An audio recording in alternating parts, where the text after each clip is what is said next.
بسم الله الرحمن الرحيم. Salam sejahtera. Sebelum kita meneruskan kisah ini, sila tekan lonceng untuk sebarang notifikasi video terbaru kami. Seperti apakah kisah ini? Mari sama-sama kita saksikan kisah menarik ini dalam membongkar kisah sejarah. Untuk tempoh ini adalah milik kedatangan Islam ke atas Nusantara. Jika Buranun berasal dari Dayak, mereka pastinya tidak mengekalkan ciri-ciri Dayak mereka terlalu lama. Kerana kemungkinan besar Tuan Mas Haika, Tagi Maha dan Baklaya adalah orang Melayu yang datang ke Sulu dari barat, dan dinasti yang ditubuhkan oleh Mas Haika pastilah mempunyai pengaruh yang sewajarnya ke atas Buranun. Apa sahaja agama atau adat yang dimiliki oleh penakluk Melayu ini, di tanah asal mereka, mereka tidak syak lagi terus mengamalkan di rumah baru mereka. Nampaknya Samal tidak menghasilkan apa-apa perubahan dalam hal ini, dan penyembahan dan organisasi sosial yang sama. Yang sulus kekal tidak berubah sehingga orang Islam sampai ke Nusantara. Dua watak terkemuka yang menandakan era ini ialah Makdum dan Raja Baginda. Makdum ialah seorang hakim atau ulama Arab yang terkenal yang tiba di Melaka kira-kira pertengahan abad ke-14, mengislamkan Sultan Muhammad Shah, pemerintah, dan mendirikan agama ini di seluruh negeri Melaka. Beliau ternyata mengamalkan dan perubatan, serta memberikan pengaruh yang luar biasa kuat terhadap penduduk Melaka. Meneruskan lebih jauh ke timur, beliau sampai ke Sulu dan Mindanao kira-kira tahun 1380. Di Sulu, dikatakan beliau melawat hampir setiap pulau di Nusantara dan memeluk Islam di banyak tempat. Pulau Sibutu menuntut kuburnya, tetapi tempat di mana dia paling berjaya ialah Buansa, ibu kota lama Sulu, dan Pulau Tapung. Dikatakan bahawa penduduk Buansa membina sebuah masjid untuknya dan beberapa ketua kota menerima ajaran dan kepercayaannya. Orang Tapung mendakwa keturunannya dan sebahagian daripada mereka masih menganggapnya sebagai wali. Kejayaan Makdum dalam menyampaikan fahaman baru kepada orang-orang yang bebas dalam pandangan masing-masing dan sepenting dalam amalan agama, kepercayaan dan adat resam mereka sebagaimana sulus pada zamannya, sudah tentu luar biasa dan boleh dipuji pada tahap yang tinggi. Hasil misinya ke Melaka dan Sulu memberi sinar baru kepada sejarah Islam di Kepulauan Filipina dan mengubah suai pendapat yang dahulunya dipegang berbanding pengenalannya dengan pedang. Sejauh mana kesan berkekalan yang boleh diberikan oleh ajaran Makdum ke atas Sulu adalah sangat sukar untuk dianggarkan.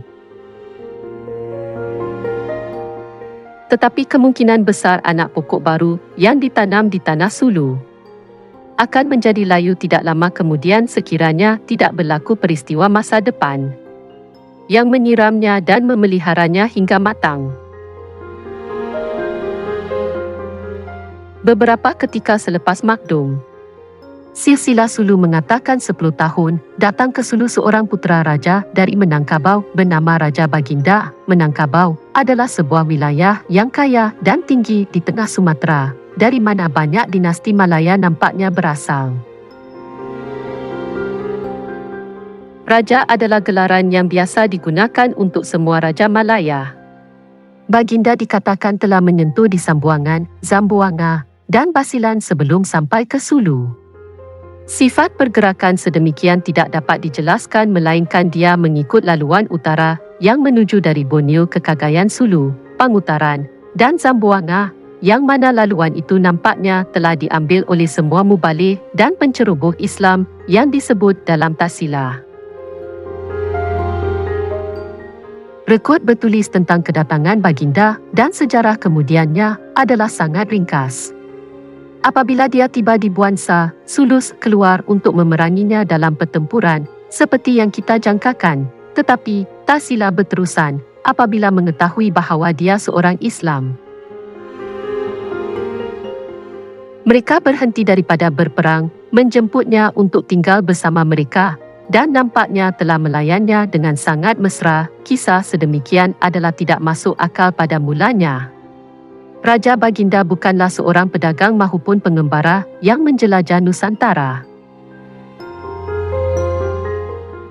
Dia diiringi oleh para menteri dan tidak syak lagi datang ke Buansa untuk tinggal dan memerintah. Kedatangannya adalah sejenis pencerobohan biasa yang terbukti berjaya. Apabila Abu Bakar sampai di Buansa, seperti yang akan kita pelajari kemudian, dia diarahkan kepada Raja Baginda, yang semestinya merupakan pemerintah tertinggi Buansa. Sehubungan itu kita dapati semua penghulu sulu tercatat dalam tahsila pada hari kedatangan Baginda dalam pangkat bawahan, tidak mempunyai raja di antara mereka.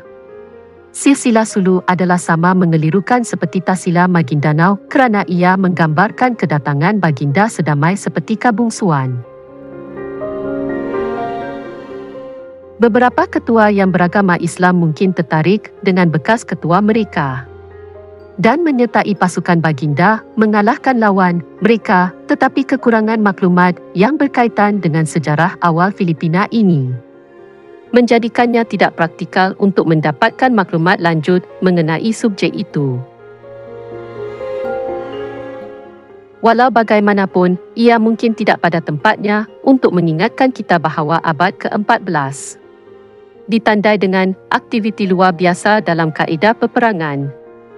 Serbuk mesiu yang dikenali dan digunakan sebagai bahan letupan jauh sebelum tarikh itu tidak pernah digunakan dalam melontar peluru dalam pertempuran.